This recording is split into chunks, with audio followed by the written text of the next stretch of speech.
La lecture d'aujourd'hui s'appelle « Le merveilleux voyage du mammouth et du diplodocus ». Cette histoire est écrite par Robin et Jocelyn Wilde. Il était une fois un mammouth et un diplodocus qui vivaient dans les montagnes d'Écosse.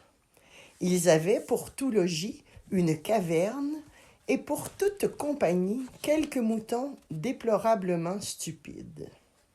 Le mammouth et le diplodocus en avaient plus qu'assez d'un pareil trou. Ils lorgnaient souvent en direction d'une certaine caverne, perchée au loin sur une colline. Voilà qui ferait une demeure parfaite pour deux animaux d'une si belle taille. Par une agréable matinée de printemps, donc, ils décidèrent qu'il était temps d'agir enfin. Ils se mirent en route et, après avoir parcouru un bon bout de chemin, ils arrivèrent au château de Brunesouris. Comme ils s'apprêtaient à franchir le fossé, la châtelaine, Lady Maud Maclochette, ouvrit une fenêtre et se pencha vers eux. « Billy, nous avons des visiteurs! Abaissez le pont-levis! » cria-t-elle.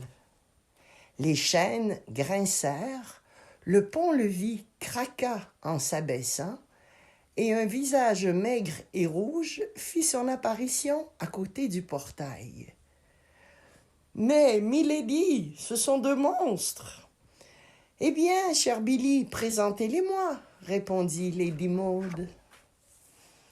Tout en grommelant, Bill introduisit les deux animaux dans un hall mal éclairé. Lady Maud venait à leur rencontre. « Quelle bête surprenante !» s'exclama-t-elle. Au même moment, son mari, le châtelain Fergus Maclochette de Brunesouris, fit son entrée. « Ravi de faire votre connaissance, dit-il, tendant la main vers la trompe du mammouth. « J'espère que vous pourrez être des nôtres. »« Oh, Billy !» fit Lady avec un petit cri. « Où vont-ils pouvoir dormir? Peut-être le vieux donjon conviendrait-il?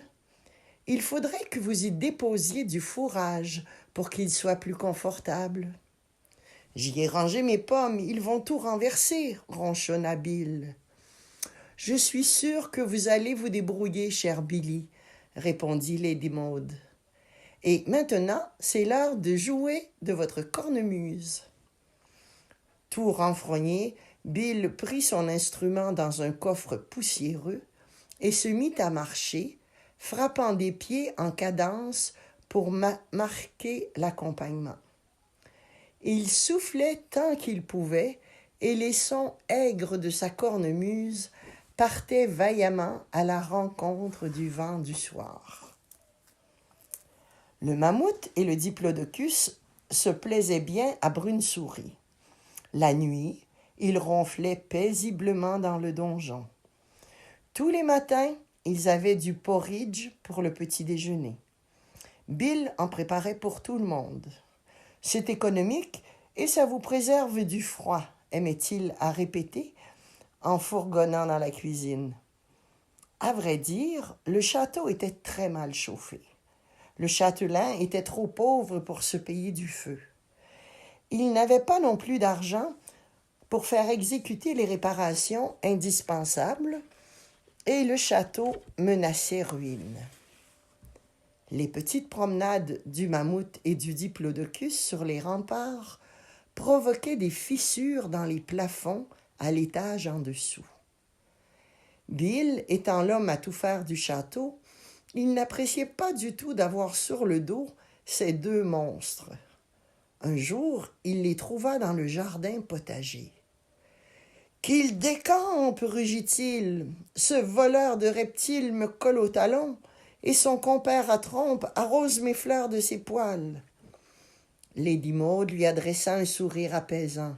« Allons, cher Billy, n'en faites donc pas toute une histoire. Soyons bons avec les animaux. » La vie à Brunesouris posait quelques problèmes, spécialement pour Bill.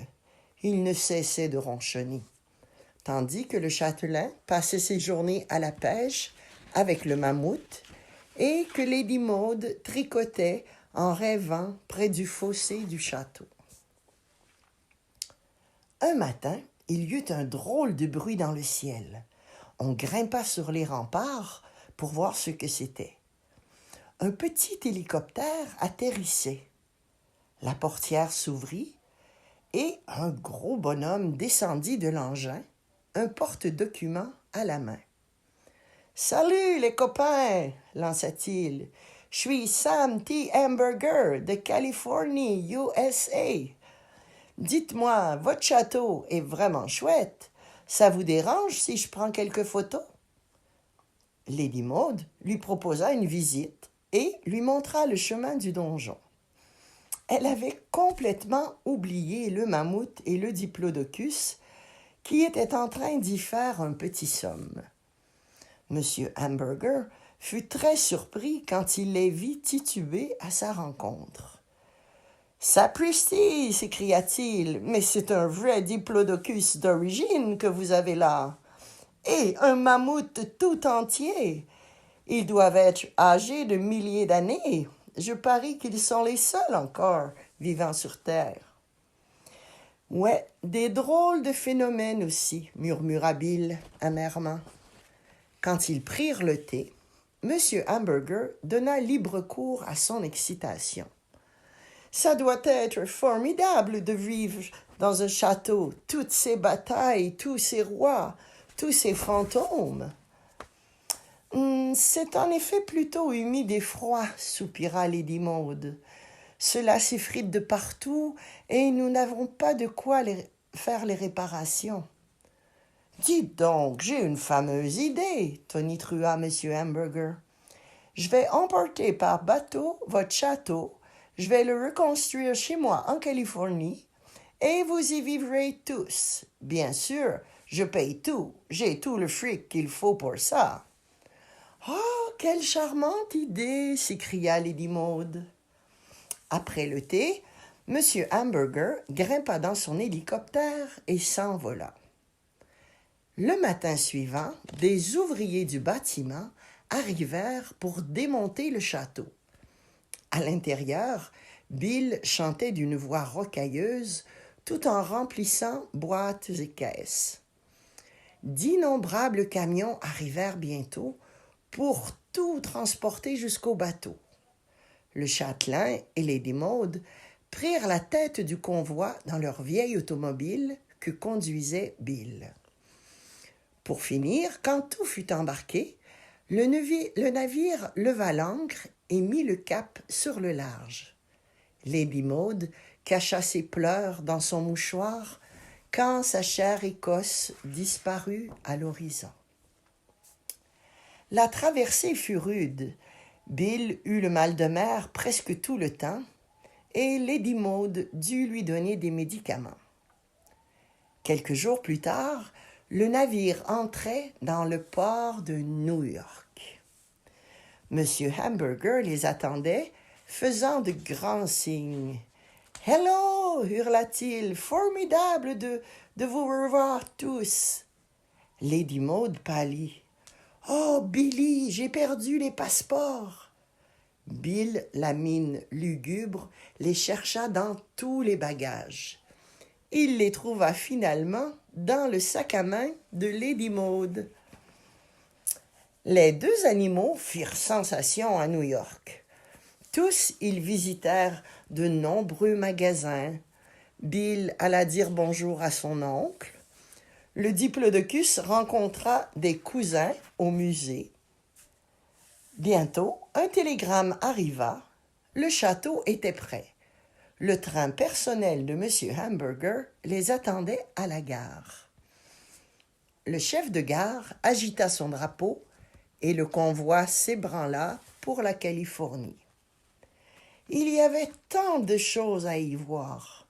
Des montagnes, des plaines, des villes se succédèrent au cours de ce long voyage. Un matin, au réveil, ils découvrirent que le train avançait en soufflant à travers une vaste étendue de sable parsemée de cactés. « Arrêtons-nous ici pour déjeuner, » dit M. Hamburger. Tandis que Bill déballait le panier du pique-nique, le mammouth et le diplodocus partirent se promener dans le sable chaud. Beaucoup plus tard, Lady Maud remarqua leur absence. « Oh, Billy !» s'écria-t-elle, « les pauvres petits se sont peut-être perdus. »« Bon débarras !» murmura Bill. Mais il empoigna quand même sa cornemuse, siffla les chiens et partit dans le désert à la recherche des disparus. Le mammouth et le diplodocus se promenèrent longtemps avant même de réaliser qu'ils étaient perdus. Effrayés et rompus, ils se couchèrent. Le soleil brûlait et le sable leur entrait dans les yeux. Quelques cavaliers peaux-rouges les découvrirent alors qu'ils étaient misérablement affalés sur le sable. Ils conduisirent ces deux énormes étrangers jusqu'à leur village et leur donnèrent de l'eau à boire. Le mammouth et le diplodocus se reposaient paisiblement à l'ombre quand un air plaintif se fit entendre au loin, dans le désert. Bientôt, le son devint de plus en plus net et, pour finir, Bill fit son apparition, marchant vers eux avec sa cornemuse. Tous deux furent très contents de le revoir. « C'est la dernière fois que je traverse un désert pour vous, misérables fossiles comme vous, » gronda Bill. Les Indiens s'étaient massés autour d'eux. Bill gonfla ses joues et recommença à jouer. Ils dansèrent jusqu'à la nuit. Puis, il fut temps de se séparer. On se dit au revoir et chacun salua amicalement le mammouth et le diplodocus. Pendant ce temps, Lady Maud attendait près du train. Elle courut à leur rencontre en agitant son mouchoir. « Oh, mon brave Billy, vous avez sauvé ces chères petites bêtes !» Le lendemain, ils arrivèrent au château de Brune-Souris. « Bienvenue à la maison, chère lady !» fit radieux M. Hamburger. « Fantastique, mais c'est tout comme avant !» s'écria Lady Maud. « Rien ne vaut son chez-soi !» soupira Lady Maud quand elle se coucha cette nuit-là. Le lendemain, M. Hamburger déclara « Organisons une réception. Les gens d'ici seront heureux de faire votre connaissance et de voir le château. » Ce fut une bien belle fête. Il n'y avait jamais eu autant de monde dans ce château. M. Hamburger portait pour la circonstance une magnifique chemise écossaise. Maintenant, ils vivent tous très heureux dans leur château au bord de la mer. Le mammouth et le diplodocus ont oublié leur affreuse petite caverne des landes montagneuses. Mais parfois, le châtelain et Lady Maud pensent avec mélancolie à leur lointaine Écosse. Alors, Bill sort sa cornemuse et joue sur les chemins de ronde les airs qui leur rappellent leur demeure d'autrefois.